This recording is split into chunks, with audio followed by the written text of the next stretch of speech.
રાજકોટ શહેર કોંગ્રેસ સમિતિના પ્રમુખ ડોક્ટર રાજદીપસિંહ જાડેજા, રાજકોટ મ્યુનિસિપલ કોર્પોરેશનમાં વિરોધ પક્ષના નેતા ભાઈ શ્રી વસરામભાઈ સાગઠિયા તથા આજની પત્રકાર પરિષદમાં ઉપસ્થિત તમામ પત્રકાર સાથીઓ, સમગ્ર ગુજરાત રાજ્યમાં ભારતીય જનતા પાર્ટીના ભ્રષ્ટ શાસનમાં શહેરી વિકાસ મંત્રાલય જાણે સૂતું હોય એ પ્રકારની પરિસ્થિતિ ગુજરાતના તમામ શહેરોમાં ઊભી થઈ છે।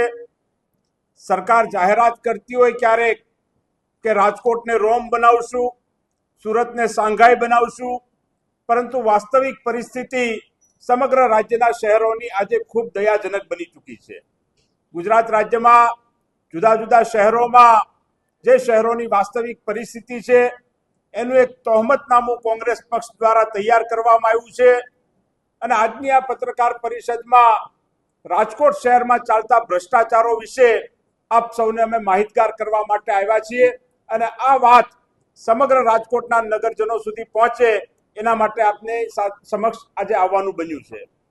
ગુજરાત રાજ્યની અંદર રાજકોટ શહેરની વાત કરતા હોઈએ ત્યારે આપણા સૌનું રૂવાડું આજે પણ ઊભું થઈ જાય તેવી ઘટના ટીઆરપી ગેમ ઝોન કાંડ, જેમાં વહીવટી તંત્ર દ્વારા જે પરવાનગીઓ આપવાની હોય, જે સુરક્ષાના નિયમોનું પાલન કરવાનું હોય એ કરવામાં ચૂક કરવામાં આવી, ભ્રષ્ટાચાર કરવામાં આવ્યો, જેનો ભોગ રાજકોટ શહેરના અનેક યુવાનો બન્યા અને 500 ડિગ્રી જેવા ટેમ્પરેચરની અંદર પોતાનો જીવ સળગીને ગુમાવવો પડે એ પ્રકારની પરિસ્થિતિ ઊભી થઈ। એના પરિવારજનો આજે પણ ન્યાય માંગી રહ્યા છે, પરંતુ ન્યાય મળતો નથી। સાથે સાથે ભારતીય જનતા પાર્ટીના ચૂંટાયેલા નગરસેવકો, કોર્પોરેટરો કે જેમની જવાબદારી છે કે રાજકોટ શહેરમાં કઈ રીતે સુશાસન લાવી શકાય, પરંતુ આ ચૂંટાયેલા પ્રતિનિધિઓ માત્ર ભ્રષ્ટાચાર કરવા સિવાય રાજકોટ શહેરમાં કશું કરતા નથી। ભારતીય જનતા પાર્ટીના કોર્પોરેટરોએ કઈ જગ્યાએ લાંચ માગી, કઈ જગ્યાએ ભ્રષ્ટાચારમાં લુપ્ત છે એના પણ અનેક દાખલાઓ છેલ્લા અનેક દિવસોમાં મીડિયાના મિત્રોએ જ રાજકોટ શહેરની જનતા સમક્ષ અને સમગ્ર ગુજરાતની જનતા સમક્ષ ઉજાગર કર્યા છે। ત્યારે રાજકોટ શહેરની અંદર અન્ય એક મુદ્દો પણ આપણે જોઈએ તો ગેરકાયદેસર બાંધકામ હોય એની સામે કડક પગલાં લેવાની જવાબદારી સરકારની છે, તંત્રની છે, એ વાત સાચી, પરંતુ ક્યારેય એમાં ડબલ સ્ટાન્ડર્ડ હોવું જોઈએ નહીં। સરકાર માટે તમામ નાગરિકો એક સરખા હોવા જોઈએ। જે વ્યક્તિ સવારે કમાય અને સાંજે પોતાનું પેટ ભરતો હોય એવા વ્યક્તિને દબાણના નામે ઘરથી બેઘર કરવામાં આવે, પરંતુ સામે ભારતીય જનતા પાર્ટીના નેતાઓ જાહેર રોડ ઉપર બાંધકામ કરે, અનેક જગ્યાએ દબાણના દાખલા એમણે દબાણ કર્યું હોય એવા પુરાવા બહાર આવ્યા હોય, પરંતુ સરકાર એની સામે કોઈ કાર્યવાહી કરતી નથી।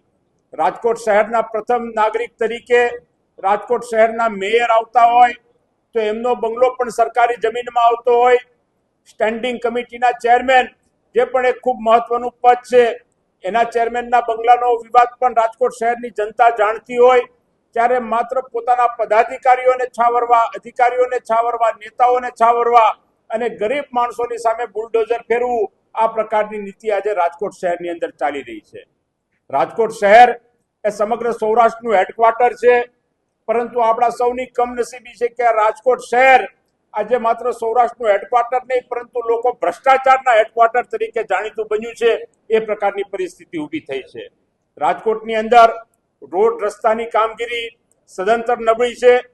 એક વરસાદ આવે તો રોડમાં ખાડા વધારે હોય છે, ખૂબ નબળું બાંધકામ, કોન્ટ્રાક્ટરો સાથેની મિલીભગત, કમિશન રાજ, આ પ્રકારની માનસિકતાને લીધે આજે રાજકોટ શહેરના રસ્તાઓની હાલત ખૂબ જ દયાજનક બની ચૂકી છે અને એના કારણે રાજકોટના અનેક નગરજનોને અકસ્માતનો ભોગ પણ બનવું પડતું હોય છે।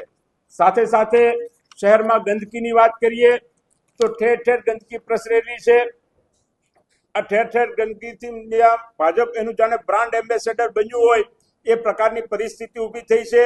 આ ગંદકીના લીધે રોગચાળો વ્યાપક પ્રમાણમાં ફેલાતો હોય અને આ રોગચાળા ફેલાયા બાદ લોકો રોગમાં સપડાયા પછી સારી સુવિધા પણ મહાનગરપાલિકા ન આપી શકે એ પ્રકારની પરિસ્થિતિ, એ પ્રકારની સિવિલ હોસ્પિટલો, સરકારી હોસ્પિટલો રાજકોટ શહેરની અંદર આવેલી છે।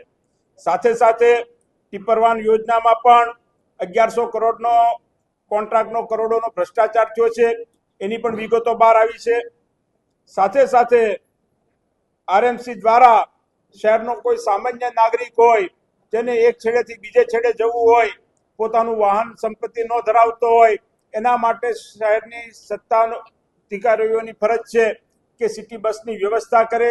આ સિટી બસની વ્યવસ્થા પણ રાજકોટમાં એનું તંત્ર પણ બિલકુલ નિષ્ફળ નીવડેલું છે એમ ચોક્કસ આધાર અને પુરાવા સાથે આપ સૌની વચ્ચે કહી શકીએ છીએ. રાજકોટની અંદર પાણી અને ડ્રેનેજના પ્રશ્નો આજે ઠેર ઠેર ઉદ્ભવ થયા છે. આ ડ્રેનેજને લીધે પણ મેં કીધું એમ, અગાઉ કીધું એમ, રોગચાળાના પ્રશ્નોનો સામનો રાજકોટની શહેરની જનતાએ કરવો પડતો હોય છે. જુદા જુદા કોમર્શિયલ કોમ્પ્લેક્સ હોય, જુદી જુદી બિલ્ડિંગ્સ હોય, આ તમામ જગ્યાએ ફાયર સેફટી જે સૌથી અગત્યનો પ્રશ્ન છે. આપણે જેમ ટીઆરપી ગેમ ઝોન કાંડમાં જોયું કે અનેક યુવાનો જીવતા સળગી ગયા, આવો જ બનાવ સુરતમાં પણ તક્ષશિલા કાંડનો એક થયો હતો. પરંતુ ત્યારબાદ પણ સરકાર જાગતી નથી અને આ ફાયર સેફટીમાં ખુલ્લેઆમ ગેરવહીવટ ચાલે છે અને પૈસાના આધારે માત્ર કોઈ સ્થળ તપાસ કર્યા વગર પણ સર્ટિફિકેટ આપવાનું કામ તંત્ર દ્વારા કરવામાં આવી રહ્યું છે. ત્યારે આ તમામ મુદ્દાઓને સાથે સૌથી અગત્યના મુદ્દાઓની વાત કરીએ તો રાજકોટ શહેરમાં લો એન્ડ ઓર્ડર ખૂબ જ ખાડે ગયેલું છે.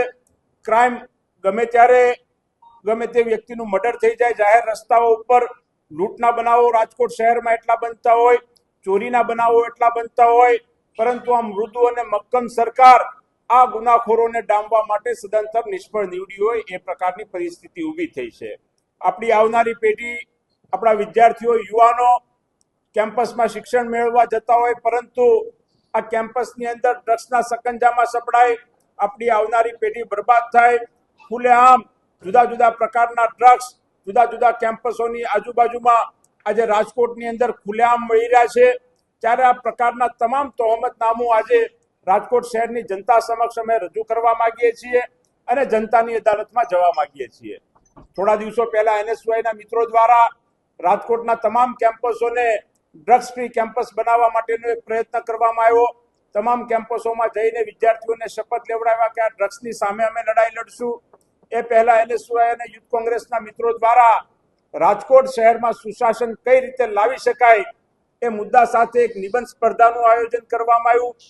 આ નિબંધ સ્પર્ધાની અંદર 450 કરતા વધારે વિદ્યાર્થીઓ વિદ્યાર્થીનીઓએ ભાગ લીધો અને કઈ રીતે રાજકોટ શહેરની અંદરથી પર્યાવરણને લગતા પ્રશ્નો દૂર કરી શકાય, ક્રાઇમને લગતા પ્રશ્નો દૂર કરી શકાય, આ તમામ મુદ્દાઓ ઉપર પોતાની વાત કરી. ત્યારે કહેવાનો મતલબ એ છે કે સ્કૂલમાં અને કોલેજમાં અભ્યાસ કરતા વિદ્યાર્થીઓ અને વિદ્યાર્થીઓને ખ્યાલ છે કે રાજકોટ શહેરમાં સુશાસન કઈ રીતે લાવી શકાય, તો આ મોટી મોટી ડિગ્રી ધરાવતા ભ્રષ્ટ અધિકારીઓ અને પ્રજાના મતથી ચૂંટાયેલા પ્રજાના પ્રતિનિધિઓ જે સત્તામાં બેઠા છે એને સુશાસન કઈ રીતે લાવી શકાય એ શા માટે સમજાતું નથી. ત્યારે આ તમામ મુદ્દાઓને લઈને આવનારા દિવસોની અંદર સમગ્ર રાજકોટની ટીમ કોંગ્રેસ જનતાની અદાલતમાં જશે, જનતાના જે પ્રશ્નો છે પ્રશ્નો માટે ઉજાગર કરશે અને એક વચન આપશે કે રાજકોટ શહેરને પોલ્યુશન ફ્રી શહેર અમે બનાવીને રહેશું, રાજકોટ શહેરને ક્રાઇમ ફ્રી સિટી બનાવીને અમે રહેશું, રાજકોટ શહેરને ડ્રગ્સ ફ્રી સિટી બનાવીને રહેશું અને રાજકોટ શહેરમાં એ પ્રકારનું શાસન કોંગ્રેસ પક્ષની આગેવાનીમાં ચાલશે કે જે કોઈ અધિકારીઓ કે ચૂંટાયેલા પદાધિકારીઓ માટે નહીં, પરંતુ રાજકોટ શહેરની જનતાના હિતનો વિચાર કરી અને સામ્રાજ્ય સરકાર ચલાવે, સત્તા ચલાવે એ પ્રકારની જનતા સમક્ષ અમે અપીલ કરીએ છીએ. આ બાબતના આપ સૌના કોઈ બીજા પ્રશ્નો હોય તો ચોક્કસ કરી શકો છો. રાજકોટમાં આરોગ્ય શાખામાં દવાઓ, સફાઈ અને કોન્ટ્રાક્ટમાં જે ભ્રષ્ટાચારો થયા છે એનાથી પણ આપ સૌ વાકેફ છો. આપને એક પ્રેસ કોન્ફરન્સની નકલ પણ આપશું, પ્રેસ નોટની, અને આપ સિવાય પણ આપના બીજા જે કોઈ પ્રશ્નો હોય આપ કરી શકો છો. પરંતુ આવનારા દિવસોમાં રાજકોટની પ્રજા જે ભારતીય જનતા પાર્ટીના ભ્રષ્ટ શાસનથી પરેશાન થઈ ચૂકી છે, ત્રસ્ત થઈ ચૂકી છે, એ કોંગ્રેસ પક્ષમાં વિશ્વાસ મૂકશે અને રાજકોટ શહેરની અંદર લોકોની સરકાર બનશે એવો અમને પૂરેપૂરો વિશ્વાસ છે. ખૂબ ખૂબ આભાર, ધન્યવાદ.